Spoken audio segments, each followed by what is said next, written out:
Lisbon, 1943. The war may have been raging elsewhere, but here, under the soft haze of the Portuguese dusk, the city played its own game. Quiet, calculated, and soaked in the perfume of secrets.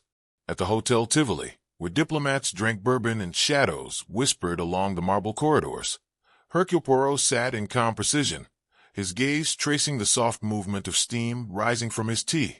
I sat across from him, restless, watching the lobby's glass doors open and close like the blink of an uncertain eye. At precisely 6:43 p.m., the desk clerk approached, holding a telegram sealed in cream-colored stationery. For Monsieur Poirot. No return address. That alone was unusual. But what made Poirot pause, what drew his fingertip to the embossed edge, was the ink. It was blurred, not by water, but as though the sender had hesitated, as if the truth had trembled at the moment of writing. Poirot opened it gently. The message was brief. You are being watched. They already know. And he won't live to see morning. Good night, Mr. Coffin. My blood chilled at the phrase, good night, Mr. Coffin. Was it a name? A warning? Poirot said nothing, but his expression darkened. He folded the telegram and stood. Hastings, we are no longer observers. We are already on the stage. The curtain has risen. Before I could ask more, a scream echoed from the upper floor, sharp, brief, and feminine. Within moments, guests gathered near the grand staircase. Hotel staff scrambled. A maid stumbled down in tears, pointing up toward room 347. Poirot was already moving, nimble and quiet. I followed. Inside the suite, the air was still. Too still. On the edge of the bed, fully dressed and motionless, lay a British attaché named James Crawford. I recognized him. Charming. Clever. He had dined with us just 3 nights prior. But now he sat slumped, his head tilted awkwardly, eyes open, but vacant. Poirot touched his pulse, then withdrew. He turned to the silver tray on the bedside table. A cup of chamomile tea, half drunk. A small envelope beside it, unsealed. Poirot examined its contents silently, then turned to me. Digitalis, he whispered. A poison that mimics the heart's failure, given by someone he trusted. This was no suicide, Hastings. It is a murder performed with the hand of a ghost. And so it began, not with a body in an alley, nor a shot in the dark, but with a man who should have lived through the night, and a message that promised otherwise. The morning after Crawford's death dawned slowly, with Lisbon draped in a hush of mist and mourning. The city seemed reluctant to wake, as if it too sensed that something vital had slipped quietly from its streets during the night. Poirot stood at the window of our suite in the Tivoli, arms folded, watching the streetcars rattle by below with mechanical indifference. The telegram from the night before lay open on the table between us, its ink now fully dried, but no less ominous. The phrasing was deliberate. Poirot murmured, "Good night, Mr. Coffin." Not a farewell, a signature, and not his real name. Just then, a soft knock at the door. A hotel porter stood in the corridor, shifting nervously from foot to foot. "Monsieur Poirot," he said, "there's a woman asking for you downstairs. She says it is a matter of time." Poirot glanced at the clock. "So dramatic. Let us indulge her." We found her waiting in the rear lounge, half hidden by the velvet curtain drawn across the sun. She wore mourning black, her face partially obscured by a delicate netted veil. Still, there was something unmistakably firm in her presence, the kind of quiet control that is born not from gentleness, but from necessity. Her voice, when she spoke, was low and careful. "My name is Elena Vasquez," she said. "You do not know me, but I knew James Crawford." Poirot nodded slightly. "You were close." She hesitated. "We were once, before the war. But I did not come here to grieve. I came to warn you."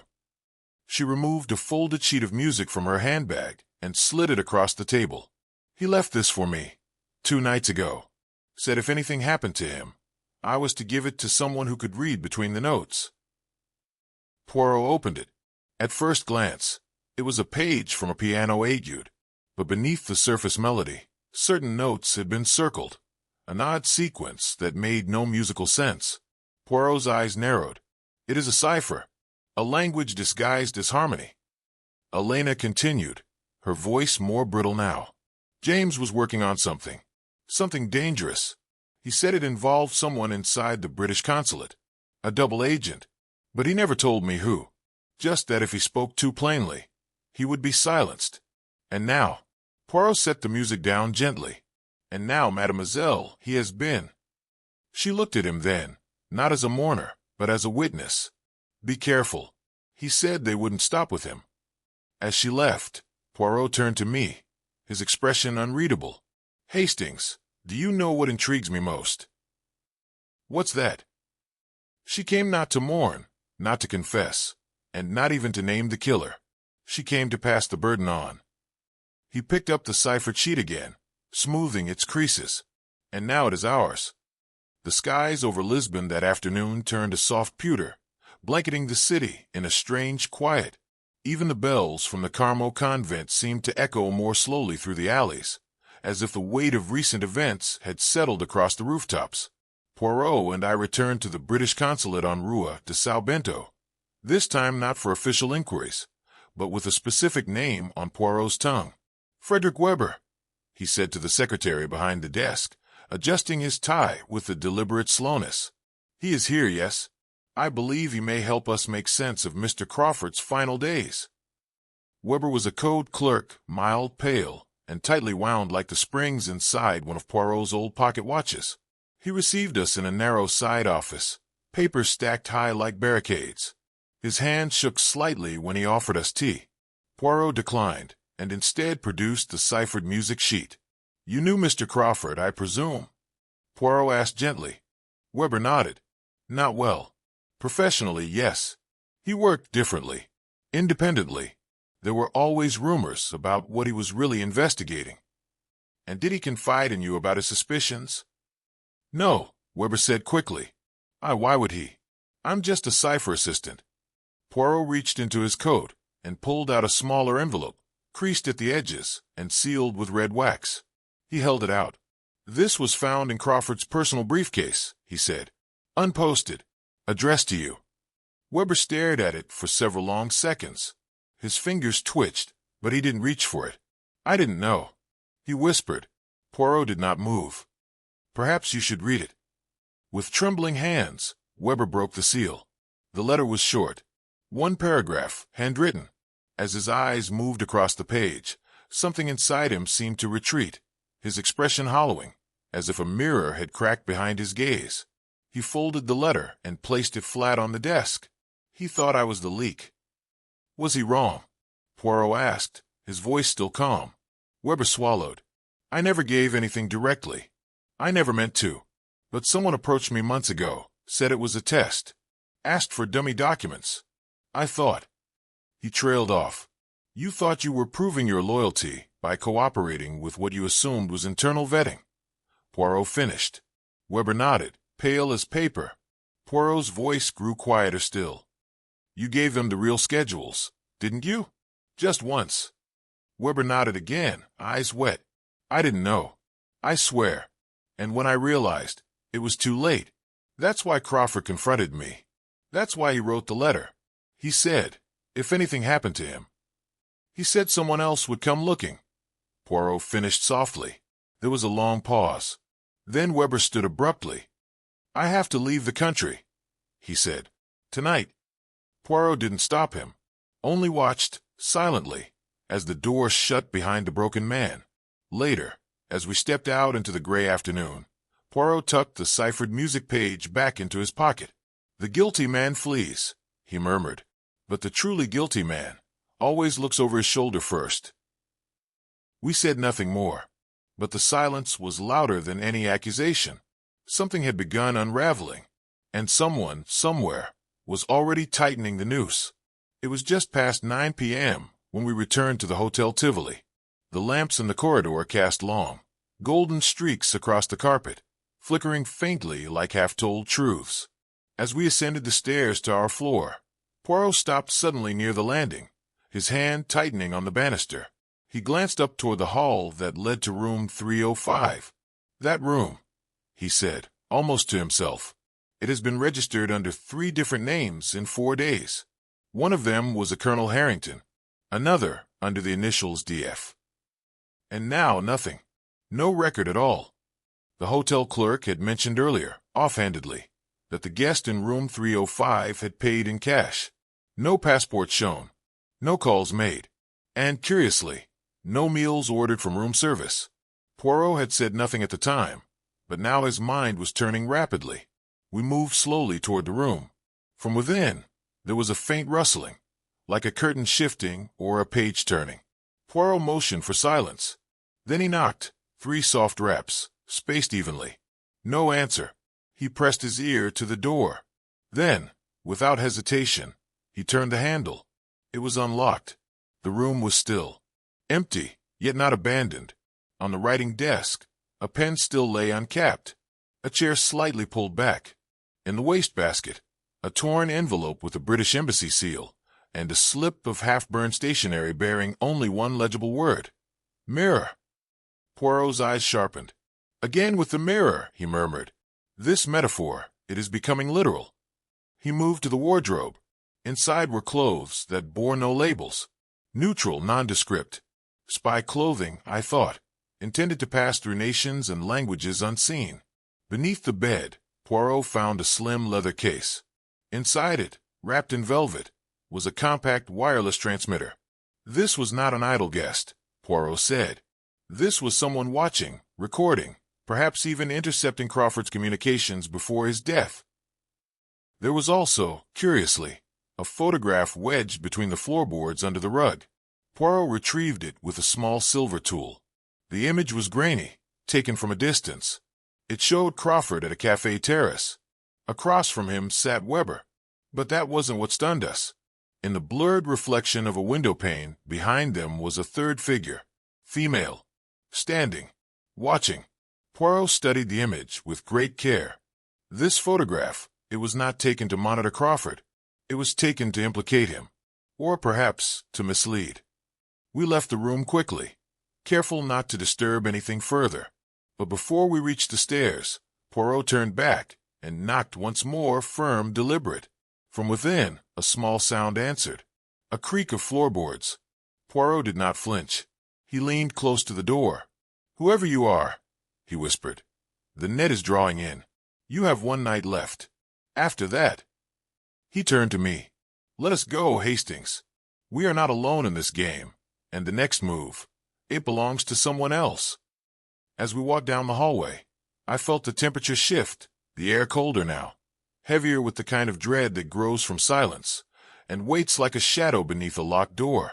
The next morning arrived pale and reluctant, the Lisbon skyline veiled by low clouds that hung like unshed grief.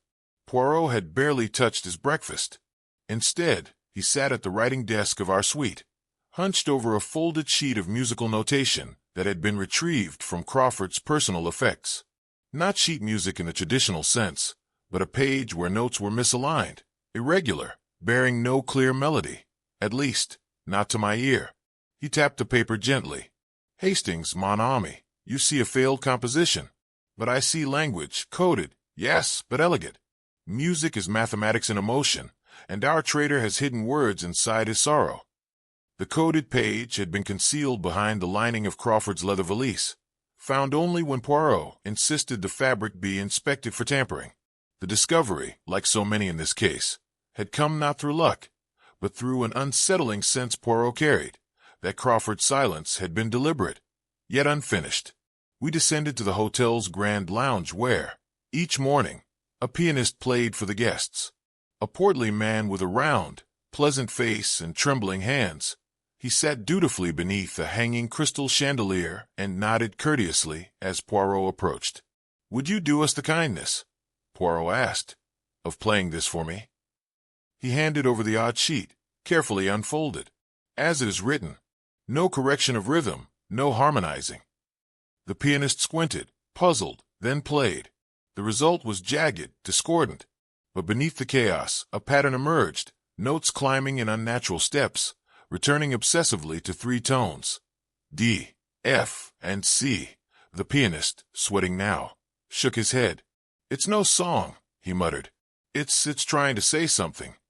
Poirot nodded. "Exactment. Not music for the ears, but for the eyes.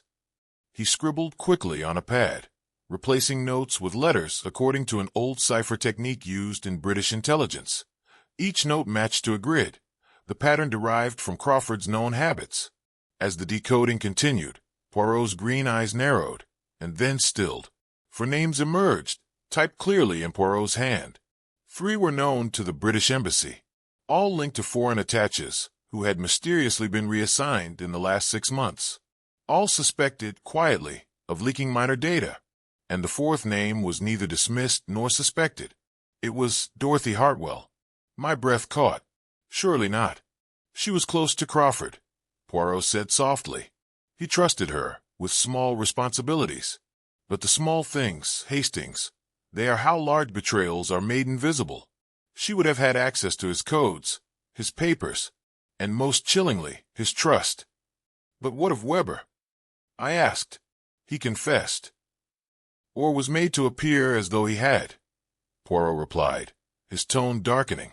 A confession is the easiest thing to forge when the accused can no longer speak. He stood abruptly. We must visit the embassy, and speak with Miss Hartwell alone, if possible. She is either the key, or the mask behind which the key has been hidden. As we left the lounge, the pianist resumed a lighter tune, a love song from the 1920s. And yet, as I listened, I felt no warmth in its melody, only the echo of Crawford's message, buried in false notes and trailing silence, the kind of silence that precedes a storm. Lisbon's afternoon descended like a velvet curtain, warm, soundless, and heavy with suggestion. The corridors of the Hotel Tivoli were quieter now, their elegance stained with the faint murmur of scandal. Word of Crawford's death had begun to circulate among diplomatic whispers, but it was all still phrased in euphemism. A tragic exhaustion, a health complication, a man burdened by the war. But Hercule Poirot knew better, and so did I. We returned to room 347, not Crawford's own, but the suite directly opposite, used once by his friend, later his handler, and now sealed under order. Poirot had acquired access through a polite but firm conversation with Inspector Silva, who still viewed Poirot's theories as theatrical, but increasingly difficult to dismiss. Inside, the room bore no immediate trace of betrayal. The curtains were drawn, a faint scent of cigar smoke clung to the wallpaper, and on the writing desk lay a Bible, closed, unmarked. Poirot moved like a man listening for echoes. Note the dust on the desk, he said. Light, but broken, as if someone had been here after the maids. He lifted the Bible and turned it over, thumbing through the pages with quiet reverence. At Genesis 22, he stopped. There, hollowed into the book spine, lay a rolled-up strip of photographic film, microfilm. I leaned in. Crawford's. Poirot nodded. Or meant for him. This was the evidence he mentioned in his cipher. It had to be split and hidden.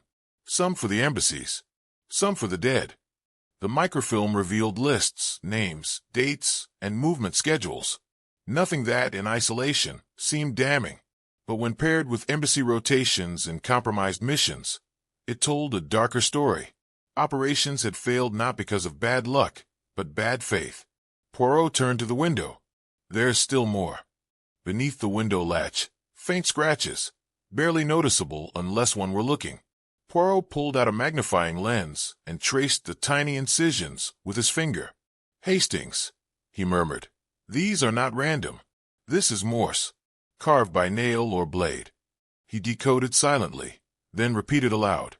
Night falls when mirrors break.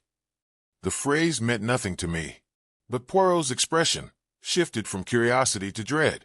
It is not poetry, he whispered. It is a warning. Mirrors do not break from impact. They are broken so they will no longer reflect. We turned to leave, but as Poirot stepped into the hallway, his foot paused on the carpet. He bent and picked up something minuscule, barely the size of a seed, a dried fleck of blue wax. He held it up to the light. A seal, he said, one that once bound a letter. My heart sank. Crawford's message, or Miss Hartwell's instructions, he said grimly. As we returned to our room, I caught sight of her descending the staircase, a figure dressed in pale gray, her gloves immaculate, her expression unreadable. She did not look up, but Poirot did. "She has been here," he said softly, "and not for sentiment, for surveillance." That night, Poirot placed the microfilm beneath the lamp on our desk. He did not sleep, nor did I. There are nights in wartime when the darkness feels personal. That was one of them, and somewhere in that silence, the walls of room 347 seemed to exhale, not relief, but anticipation, as if the truth, long dormant, had begun to stir. The morning sun filtered through the gauze curtains of the Hotel Tivoli with a deceptive softness. Lisbon stirred gently outside, its cobbled lanes slick from an early rain, while inside, the undercurrents of espionage, betrayal, and silence grew deeper. Hercule Poirot sat poised in a wingback chair, hands steepled under his chin, his eyes fixed not on the map of coded telegrams strewn across our table, but on the long mirror that hung, crooked, by the corner of our suite. It was strange, that mirror, one of the few in the hotel's upper floors that had not been polished, that gave back not a clean reflection, but something dull, warped, faded. "Mon ami," Poirot murmured at last. "Do you recall Crawford's last cipher?" He referenced mirrors, broken ones, or ones that did not reflect. I nodded. "Night falls when mirrors break." "Just so," he said. "And yet, not all mirrors break outwardly. Some are made to not reflect what stands in front of them at all." He stood and moved toward the glass. Up close, it was clear. This mirror was not silvered like the others. It was tinted with a subtle distortion, its surface embedded with tiny imperfections, like a film laid just beneath the surface. Poirot tapped the frame. Hollow. A moment later, with the assistance of a small knife and a great deal of precision, he pried back the molding and removed the mirror from the wall. Behind it, a hidden panel, a cavity no larger than a document case, sealed with wax, blue wax, the same wax he had found on the floor the night before. Inside, carefully folded, was a sheaf of typewritten papers, dossiers, receipts, and 2 diplomatic letters, unsigned, but bearing watermark notations from both British and German intelligence. It was, quite plainly, proof of collusion, operations compromised, names turned, timelines manipulated, and at the bottom, a personal letter, handwritten in clean, block strokes. A confession, not from Crawford, but from someone else. Poirot read it in silence, his lips pressed to a tight line. When he finished, he handed it to me. I read it once. Then again. It was signed only with the initials, D.H. "Dorothy Hartwell," I whispered. "Oui," Poirot said. It was she who brokered the exchanges. Carefully, over years, with just enough distance from each operation to avoid detection, until Crawford discovered the pattern. But why leave this here? Poirot's gaze darkened. Because she needed a failsafe. Even traders do not trust those they sell to. She hid it not out of guilt, but out of strategy. Before we could speak further, there was a knock at the door. It was Elena Vasquez, face pale, her hand shaking. "She's gone," she said. "Miss Hartwell. She left early, before breakfast. No note, no luggage, only a message with the concierge. Give this to Monsieur Poirot." She handed him a small envelope. Inside was a playing card, the Queen of Hearts. On the back, a single word scrawled in delicate, feminine script. "Forgive." Poirot stared at it for a long time, then tucked it into his pocket, without a word. "She knows we found it," I said. "She anticipated it," he replied. "She wants to see whether we will protect the truth, or expose it." Down below, the city came alive in bursts. The rattle of a tram, the hiss of steam, the clinking of china in the breakfast salon. But in our room, the air remained still, the kind of stillness that follows a storm, or precedes a final confrontation. Poirot moved to the desk, collected the dossier, and folded it neatly into a leather case. "There is only one more thing we must do, Hastings, but we must do it with care." "And what is that?" He looked at me. "We must now decide who the truth is meant to serve, and who it is meant to save." In that moment I understood. This case was no longer about codes or poison or clever deceptions. It was about legacy, about how history is written, and who has the power to write it. And somewhere in the shadows of Lisbon, Dorothy Hartwell was watching, waiting, not for justice, but for our choice. The late afternoon sun glinted off the tiles of the Alfama rooftops, but within the consulate's makeshift operations room, there was no warmth. Hercule Poirot sat quietly at the end of the long mahogany table, the folder of evidence resting before him like a sealed fate. Around the room, the faces were tense. Captain Rodriguez impassive but alert, Elena Vasquez composed yet restless, and Thomas Whitfield, whose eyes flicked too often toward the window, as if hoping Lisbon itself might swallow the truth before it could surface. Poirot stood and began with no preamble. "The evidence we recovered from behind the mirror," he said, "proves one thing beyond ambiguity. A mole operated from within the British consulate. This person sold classified information in exchange for considerable sums and occasionally, very occasionally, manipulated events that resulted in loss of life." He paused, letting the weight of that hang in the air like a held breath. "Miss Dorothy Hartwell," he continued, "was that mole?" Rodriguez stiffened, Elena blinked hard, and Whitfield muttered under his breath. "Yet," Poirot added, "she is not our only concern." He opened the dossier. "Contained here are multiple coded communications.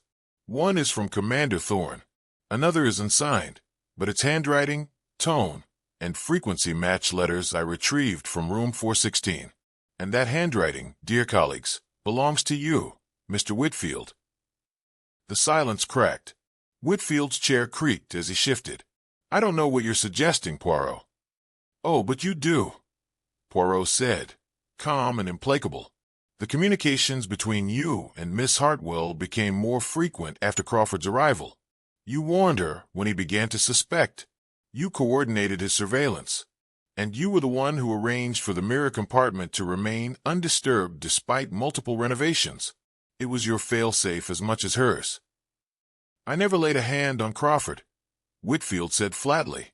"No," Poirot replied. "You left that to her. That is your pattern. Hands always clean. Others doing the dirty work."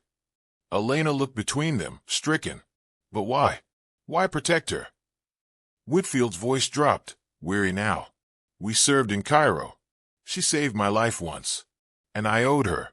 It's not complicated." "It is," Poirot said. "All of this is. War makes every debt complicated." Rodriguez stepped forward, his tone cold. "You understand, Mr. Whitfield, that complicity." "I know," Whitfield cut in. "But I'll face it. I'm done hiding." Poirot said nothing. He gathered the documents, stacked them neatly, and handed them to Rodriguez. "There's enough here to explain everything to your ministry. Let justice proceed as it must." Rodriguez accepted the files with a nod, then turned to leave. Elena followed in silence, but Whitfield remained seated, staring at the window, watching the sun disappear behind Lisbon's fractured skyline. After they had gone, I looked at Poirot. "So that's it then?" "No, Hastings," he replied softly. "There's one final piece." He walked to the fire, reached into his pocket, and drew out the playing card Hartwell had left, the Queen of Hearts. Without a word, he dropped it into the flames. "You're destroying evidence." I asked, stunned. "No," he said. "I am destroying her farewell. She wished for forgiveness. But forgiveness, Hastings, is not a card one leaves behind. It must be earned or never received." We watched in silence as the flames curled the card to ash. And outside, the bells of Lisbon began to chime, not in celebration, nor mourning, but in memory. A memory of choices made, secrets kept, and the echo of a name that would never be spoken again, but would never truly disappear. The rain had returned to Lisbon with a strange rhythm that evening, persistent, soft, and mournful. Hercule Poirot stood once again in room 347 of the Hotel Tivoli, its silence as pronounced as the day they had first stepped into it. The room had been cleared now of its secrets, its betrayals catalogued and named, its ghosts given shape. But there remained one final echo yet to be explained. The mirror, or rather, what it had seen and never spoken. Poirot motioned for the old porter, Miguel, to enter. The man carried with him a worn leather case and a hesitant air. He placed the case on the table, unclasped it with trembling hands, and opened it to reveal an old projector. Poirot nodded solemnly, then gestured to the opposite wall. A white sheet had been hung in place of the mirror's original position. Miguel adjusted the lens with care and flicked a switch. The hum of electricity filled the room, and slowly the image flickered into focus, grainy footage, in black and white, the hotel's hallway from the perspective of the mirror's hidden lens. This, Poirot whispered, was the mirror's true function, a relic of wartime paranoia, recording every movement, silently, eternally. Installed under the guise of renovation, known to only a few. Miss Hartwell was not one of them, but Crawford was. The footage played on. We saw familiar faces. Whitfield pausing by the door, looking both ways. Hartwell delivering the telegram. Weber hesitating in the corridor, his eyes clouded with doubt. Then Crawford himself, seated at his desk, folding the final crossword into a slip beneath the blotter. But it was what followed that made the air in the room grow cold. Another figure entered. Carefully. Deliberately. Mireille. Poirot froze the frame. She was never just a performer. Her alias, Danica Petrova, was not just an invention. She was a fixer, a messenger.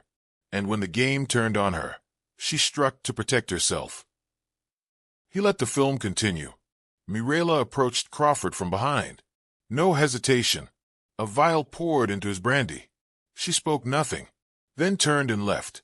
But why stage the scene with a dagger? I asked. Poirot's eyes were grave. Because she was not alone.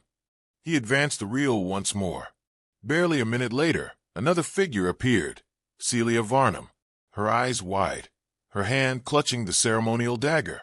Crawford lay slumped, but alive, just barely. She approached him, whispered something, and then, with tears in her eyes, drove the blade home. The room was silent. Poirot switched off the machine. There were two murderers, he said. Neither knew the other would act. Both women driven by fear and guilt. Mireille, to prevent exposure. Celia, out of heartbreak and vengeance. And both? I asked. Both vanished, Poirot replied. The city swallowed them. War forgives nothing, Hastings, but it forgets quickly. A knock interrupted us. Inspector Silva entered, holding a sealed envelope. From Madrid, he said quietly. A body found near the Douro Valley. Female. No identification. But this was in her pocket. He handed Poirot a Queen of Hearts playing card. Poirot held it in silence, then placed it beside the ashtray, where Hartwell's card had once burned. Lisbon is a city of masks, he murmured. But even masks weep when no one is watching. As Silva left, I saw Poirot reach for his notebook. He wrote one sentence only.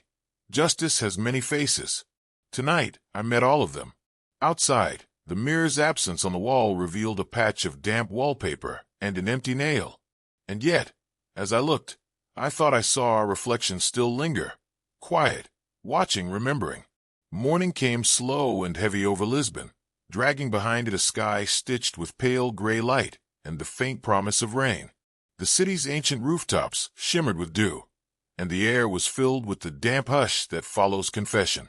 In the grand parlor of the British consulate, Hercule Poirot stood before a modest gathering. Captain Rodriguez, Inspector Silva, Thomas Whitfield, and myself. The seats once filled by Miss Hartwell, Celia Varnum, and Mireille now stood empty, like echoes of a vanished performance. The case, it seemed, was concluded, but Poirot, immaculate as ever, did not yet sit. Gentlemen, he began, his voice softer than usual, we have spoken of betrayal, of patriotism warped by fear, of secrets traded like currency. But what remains is not merely the resolution of a crime. It is the burden of knowing why it was committed. He placed a thin folder on the table. In it were the final contents recovered from room 418, photographs, the ledger of coded movements, and a page torn from Crawford's final crossword puzzle, one line completed in faint ink. Sacrifice is the price of silence. Poirot turned toward the shuttered window. Miss Hartwell died long before her arrest. She died the day she chose to protect her mother's comfort over a comrade's life. She wore civility like a uniform, but it was fear that guided her. He turned next to the reel of film, now wound and boxed. Celia Varnum was not a killer by nature. She was discarded, used, invisible in a world that only saw uniforms and rank. Her betrayal was personal, not political. But the result was the same, a life extinguished for the crime of knowing too much. "And Mirella?" I asked softly. Poirot paused. "Ah, Mademoiselle Petrova, the ghost who danced between loyalties. She served no country, only the mission. She saw everyone as temporary. Thorne, Crawford, even us. Her blade was precision, unlike Celia's, which trembled even as it fell." The room was silent. Captain Rodriguez cleared his throat. "And the others? The names in the ledger?" Poirot shook his head. "They are already known to those who must decide their fate. But I have learned this. War erases lines that peace dares not cross. No single verdict can undo what has been done, but we can choose to remember." He picked up a small envelope sealed in black wax. "This will go to the War Office in London. The true account, unfiltered. Whether they read it or burn it is no longer my concern." Inspector Silver rose, his tone respectful. "And you, Monsieur Poirot? What now?" Poirot smiled faintly.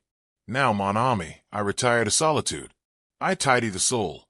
I polish the little gray cells." That afternoon, Poirot and I walked once more along the Praça do Comércio. The square was wet and gleaming. The scent of the Tagus River carried on the breeze. Around us, Lisbon carried on, vendors shouting, trams rattling, as if unaware that in one small room above the Hotel Tivoli, a legacy had changed hands from the dead to the living. At the harbor, Poirot stopped. He looked out toward the mists that swallowed ships whole. "Hastings," he said, "do you know what is most dangerous about silence?" I shook my head. "It waits. It allows injustice to settle into the walls.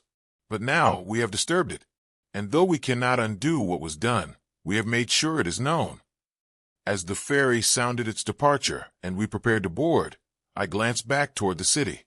Behind its windows, lives carried on, some bearing guilt, some bearing scars, but all bearing the mark of truth uncovered.